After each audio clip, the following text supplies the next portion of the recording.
नमस्कार दोस्तों आपका स्वागत है हमारे अपने चैनल आर के डीजी इन्फो में। दोस्तों आज मैं आपको इस वीडियो में बताने वाला हूँ एनपीसीआई ने ये जो अपडेट लाया है वो बहुत ही बेकार है।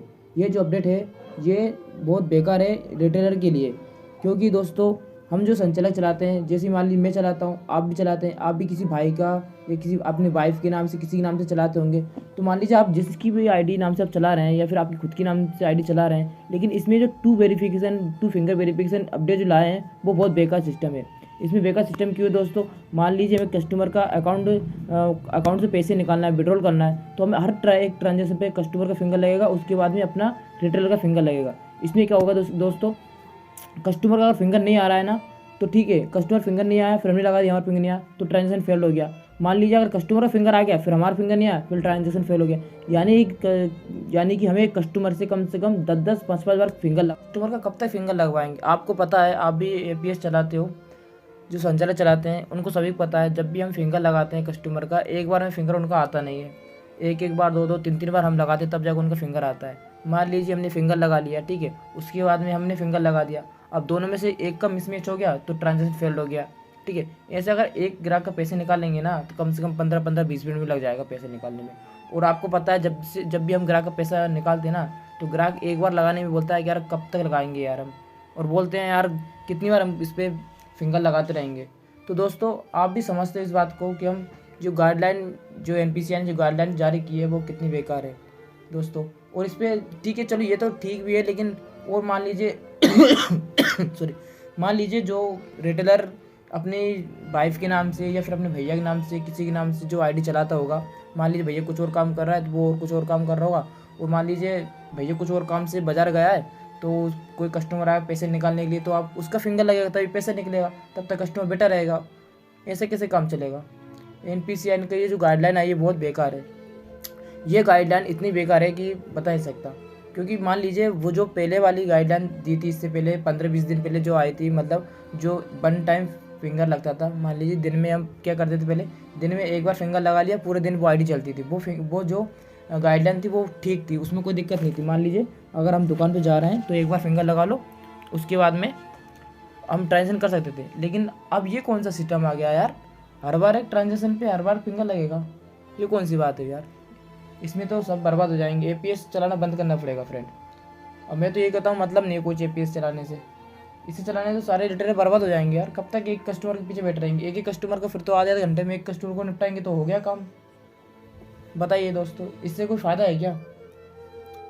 मैं कहता हूँ बंद करो, कोई मतलब नहीं इससे ना दोस्तों। अगर आप भी अगर ऐसा लगेगा, अगर जो एनपीसी अगर अपनी अपनी चलाएगी तो हम कैसे कर पाएंगे? आपको पता है बड़ौदा बैंक का कब से सर्वर डाउन पड़ा है, अभी कम 1 साल 2 साल होने वाले हैं, लेकिन उसने अभी तक अपना एपीएस सिस्टम को चालू नहीं किया।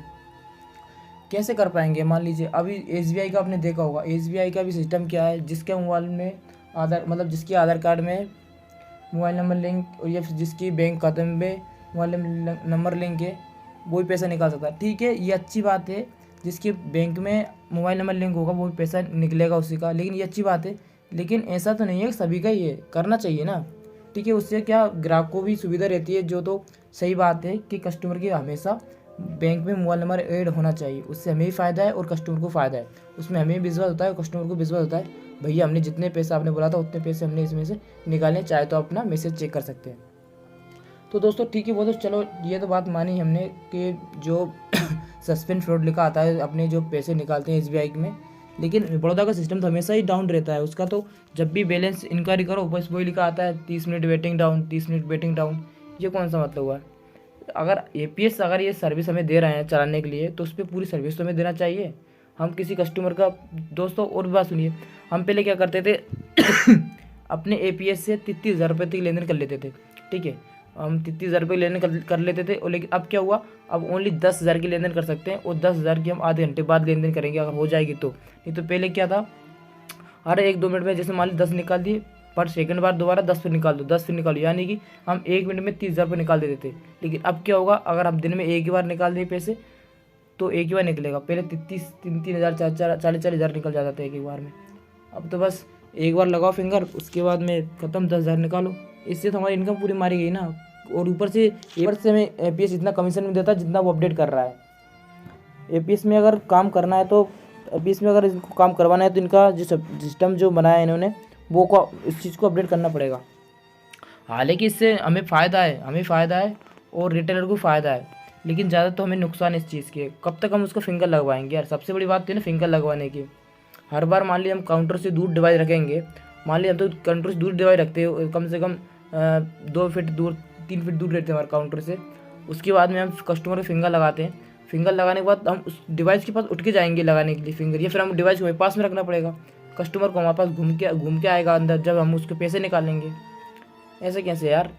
वो बात मानी, दिन में अगर एक बार फिंगर लगता था हमारा तो ठीक है, वो चल जाता था, लेकिन ये तो उल्टा चला दिया इन्होंने यार। ठीक है दोस्तों, आप बताना आपको वीडियो अच्छी लगी, वीडियो को लाइक करना, चैनल पर नए चैनल को सब्सक्राइब करना।